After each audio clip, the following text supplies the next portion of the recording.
Welcome to the deep dive. Today we're looking into something a listener flagged for us. The recent goings-on at Bed Bath & Beyond, or BBBY. The underlying question seems to be about what forces, might be influencing the company's leadership and, well, its future direction. Yeah, and we've got a pretty detailed piece of source material to help us dig in. We do. It's a YouTube video, actually, titled BBBY Runaround Sue Connect the Dots Part 10 Marantz Rantz. Quite the title. It is. And it's presented as a single continuous take, kind of aiming to link together various entities and individuals with ties to Bed Bath & Beyond. Okay, so our job today. Our goal really is to follow these potential connections, try to pinpoint the key players and the relationships being suggested, and ultimately give you a clear understanding of what it could all mean. Without getting totally bogged down in every single detail, hopefully. Exactly. We're essentially trying to pull out the most potentially significant threads in what seems like a pretty complex picture. Okay, let's unpack this. The video seems to start by focusing on Russell Reynolds and Associates, RRA. That's right, RRA. A well-known executive search firm, Bed Bath & Beyond, brought them in to find a new CEO. Right. And the video highlights that the announcement of this search came via a press release from Harriet Edelman. She's a member of BBBY's board. Correct. And the first connection the video draws is that Edelman used to work for Avon. Avon, okay. And Avon, apparently, for 9 years, shared a building with Apollo Global Management. Ah, the proximity angle. Yeah, it's a detail the video's creator thinks is, well, worth noting. It's presented as an initial point, almost planting a seed for the idea of deeper connections to Apollo later on. Just sharing a building, though, it seems a bit indirect. Yeah, definitely indirect at this stage. Yeah. It prompts the question, though. Could there have been informal networking or just, awareness because they were neighbors? Maybe. So then the video gets into the CEO search itself. RRA was hired. Right, hired to conduct the search. But the interim CEO at the time, Sue Gove. She ended up getting the permanent job. Exactly. And the video speaker flags this, calls it a red flag. Why a red flag specifically? Mainly because Sue Gove, according to the video, is the only person on the BBBY board who has previously, quote, cashed a check from Apollo Global Management. Ah, okay. Through past board roles, presumably. That's the implication, yes, due to past board positions. So the video suggests maybe the search wasn't entirely open. That's the suggestion. Hiring a top firm only to appoint an internal candidate who happens to have this prior financial link to Apollo.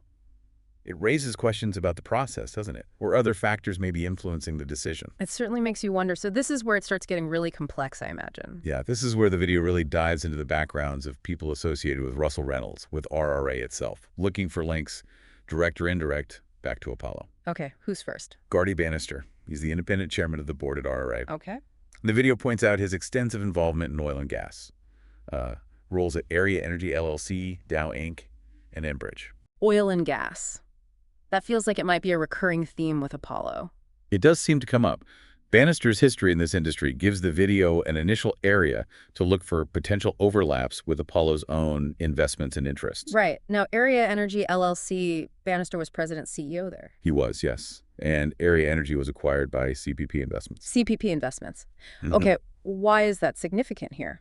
Well, this is a connection the video really emphasizes, because CPP Investments has committed a lot of capital, almost $3 billion, to Apollo private equity funds. $3 billion, wow. Yeah. They even mention a specific $150 million investment over 5 years, part of a larger Apollo fund. So the argument is, CPP invests heavily in Apollo. No. CPP bought Bannister's old company. Therefore, there's an indirect link or potential influence. That seems to be the line of reasoning presented. That through this big financial relationship, CPP could potentially have some sway, or at least a connection, back to individuals like Bannister at RRA. It's still a step removed, though. It is. It's a financial link, absolutely, but the degree of actual influence that stems from it isn't spelled out. It's more suggestive. Gotcha. And the Bannister connections don't stop there? No, the video keeps going. He's also on the board of Enbridge. Okay. And Enbridge, the video notes, acquired a green power firm called Tri Global. And guess who owned Tri Global? Let me guess. Apollo. Bingo. Owned by Apollo.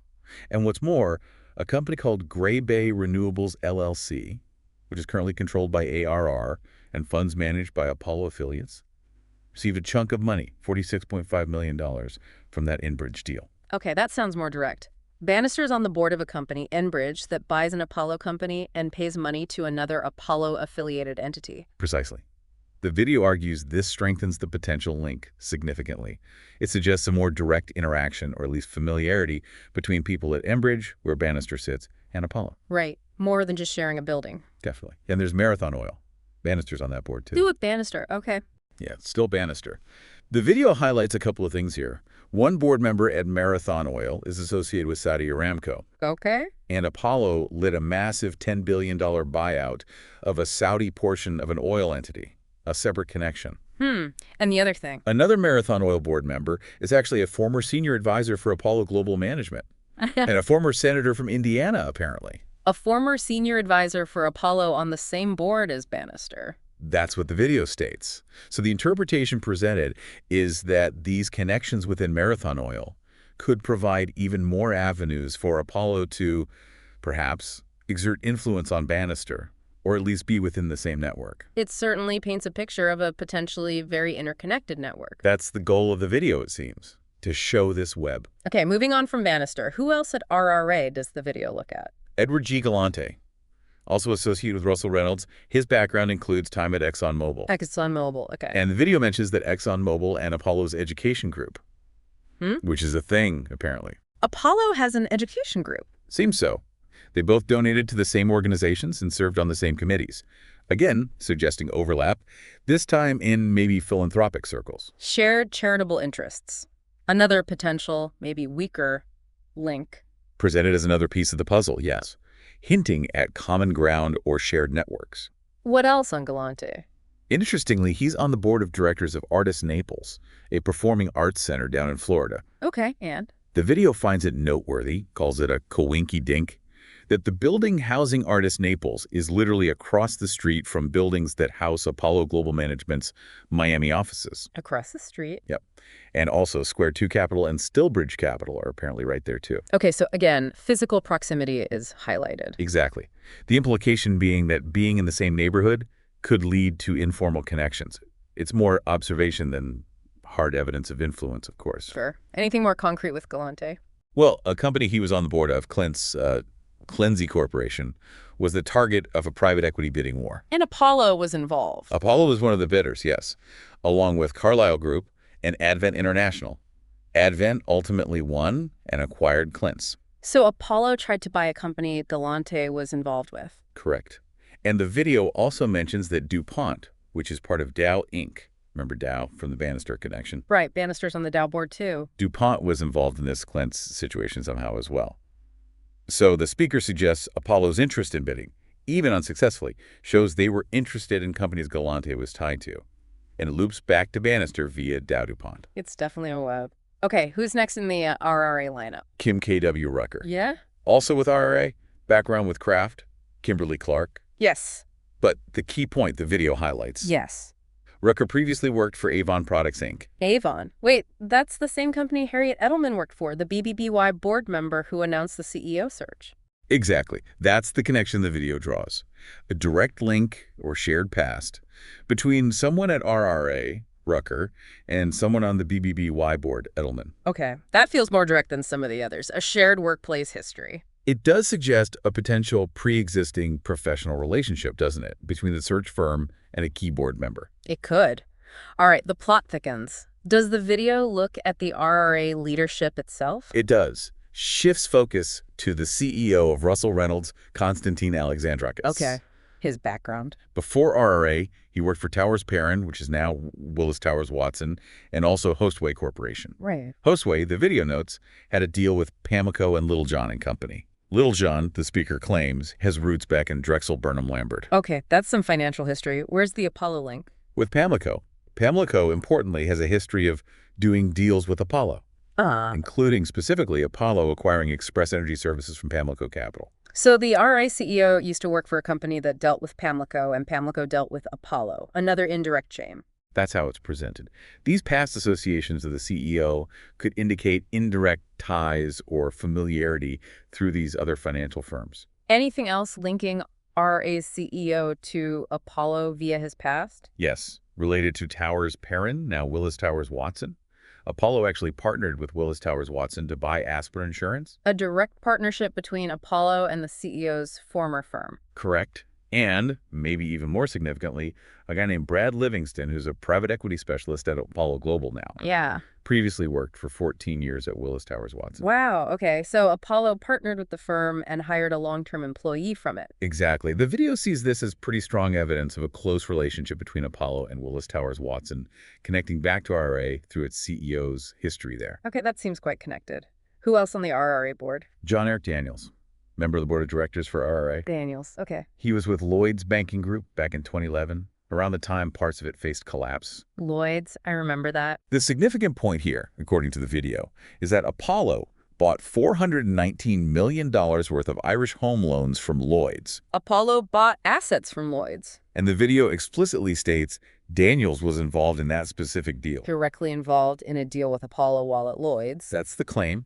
And furthermore, Daniels is also currently a senior advisor for CVC Capital Partners. CVC. And CVC has numerous deals with Apollo Global Management, including apparently receiving funding from Apollo. So Daniels, an RRA board member, was directly involved in selling assets to Apollo and now advises a firm, CVC, that works closely with Apollo. That's the picture the video paints. It argues this combination direct deal involvement plus the CVC advisory role really solidifies the potential for connection or influence between Daniels and Apollo. That does seem like one of the most direct links mentioned so far. It appears that way based on the video's presentation. Okay, keep going. Any others? Simone Mene, also on the RRA board. The connection highlighted for her is through another board she sits on. Which is? Johnson Controls. Okay, Johnson Controls and Apollo. Johnson Controls and Apollo's infrastructure arm have joined forces in a partnership. Another partnership link. So an RRA board member sits on the board of a company partnering with Apollo. Exactly. Presented as another point of potential overlap or connection for Apollo within the RRA network. The video seems to be casting a very wide net. It really does. It then briefly mentions a few more people at RRA, sort of rapid fire. Jackie Wright joined from Microsoft, now at McKinsey. McKinsey noted as a major consulting firm. Okay. Kimberly Archer works in comms and marketing for RRA. Huh? And previously held a similar role at Avon Products. Under Harriet Edelman again? Under Harriet Edelman, yes. Another Avon connection. Got it. Philippe de Backer, 25 years at Boston Consulting Group, another big consulting name. Matthias Evers, previously at McKinsey. An anonymous individual noted as having worked for Ernst & Young, formerly Arthur Andersen of Enron fame. So highlighting connections to major consulting firms and another direct link back to Edelman via Avon. Right. It helps paint a picture of the kind of high-level networks these individuals move in and reinforces that Avon connection. What about Stephen Morris at RRA? He's highlighted as someone whose background was apparently harder to trace fully. But the video points out past employment at Enron and Cookie Industries. Koch Industries. Any Apollo link there?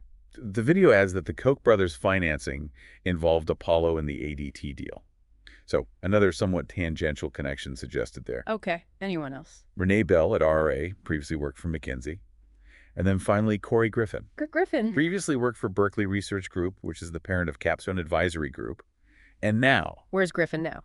works directly for Apollo. Ah, so someone went from a related firm to Apollo itself. A very clear direct link there, presented almost as a capstone to all the other connections. Wow. Okay, so after laying out all of those connections, what's the video's overall argument? What does it conclude from this web? The central argument is pretty clear, that these numerous connections through past jobs, board memberships, financial deals, shared locations, partnerships, everything suggests that Apollo Global Management has significant, even if often indirect, influence over Russell Reynolds and Associates. So it's not just coincidence, the video argues. No, the video's point is that the sheer volume and variety of these connections imply something more systemic. A network so widespread that it inevitably touches organizations like RRA in multiple ways, potentially creating avenues for influence. And how does this tie back to the Bed Bath & Beyond CEO search? The video concludes that RRA's involvement in that search wasn't just happenstance.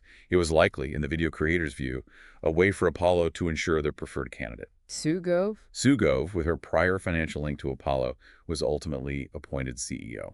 So the search firm was influenced, leading to a specific outcome favored by Apollo. That's the strong implication. And the video goes further, suggesting that the people currently involved with Bed Bath & Beyond are primarily there not to turn the company around, but to facilitate some kind of transaction. Like what? Bankruptcy. A buyout. Exactly. bankruptcy or a leveraged buyout, an LBO.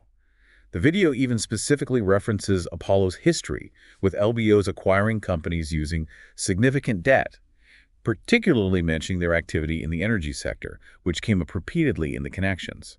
Implying that might be the playbook here, too. That's the suggestion, that the leadership appointment, influenced via this RRA network, was step one towards a financial restructuring event potentially beneficial to Apollo or similar interests. Okay, so let's try to summarize the core takeaways from this deep dive into the video's analysis. We've traced a really complex web of relationships. Numerous people at Russell Reynolds, the firm hired for the BBBY CEO search, appear to have ties direct or indirect to Apollo Global Management.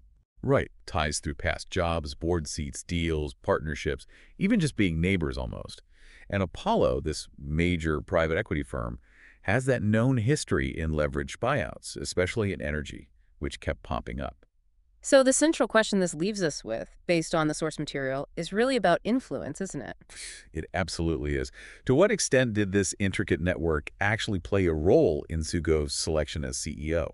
And what might this web of relationships signal for Bed Bath & Beyond's future, especially thinking about financial restructuring or private equity getting involved? The video definitely presents a case for a highly interconnected financial world where these indirect links could be significant. For sure. And it's important, as you listen, to weigh the difference between a potential connection and, definitive proof of influence. The video connects a lot of dots. It certainly does. Which brings us to a final, maybe provocative thought for you, the listener. Given this kind of interconnectedness we've just walked through, and the potential for these sorts of indirect influences, how might investors approach their own research, their due diligence, on companies facing tough times? Yeah, it's a good question. Are the public reasons given for big hires, like a CEO? Always the full story. Maybe this deep dive gives you a reason to look a bit deeper sometimes, to, examine the backgrounds of leadership, consider the wider network of relationships, see what else might be at play in the companies you follow. Definitely something to think about. Could be a starting point for your own explorations.